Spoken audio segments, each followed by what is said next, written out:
ဘုရားဟာဥက္ကဋ္ဌမြို့မှာသတင်းသုံးနေတော်မူခြင်းဖြစ်ပါတယ်။အဲဒီအချိန်မှာပကဗြဟ္မာကြီးတွေရဲ့အယူမှားပြီးအထင်ကြီးနေတဲ့စိတ်ကိုသိတော့ဥက္ကဋ္ဌမြို့ကကိုရောင်ပြောက်ပြီးဗြဟ္မာပြည်မှာသွားပေါ်တဲ့အခါမှာဗြဟ္မာကြီးတွေက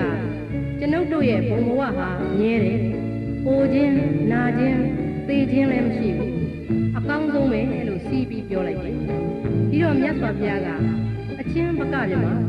မမြဲပဲနဲ့မြဲတယ်လို့ပြောနေတယ်။ဒီဗြဟ္မာဘုံဘဝတွေကောင်းတာတွေရှိရတာနဲ့ဒီဘုံဘဝကိုအကောင်းဆုံးလို့ပြောနေပါလားလို့မိန့်တော်မူတဲ့အခါဗြဟ္မာကြီးတွေကကျွန်ုပ်တို့ရဲ့တကိုးကိုသိကျင်ရင်ကြည့်နေပါသင်မမြင်အောင်ကိုရောင်ဖြောက်လိုက်မယ်လို့ဆိုတယ်ဒီတော့မြတ်စွာဘုရားက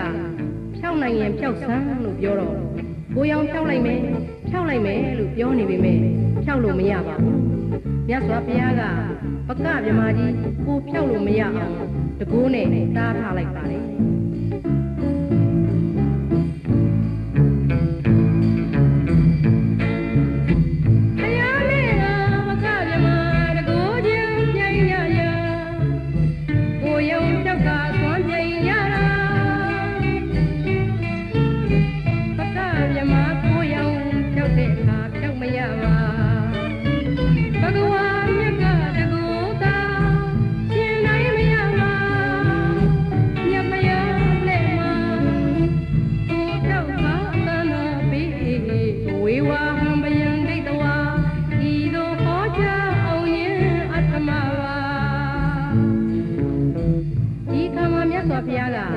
ပကဗြဟ္မာကြီးဒီမှာကြည့်ပါ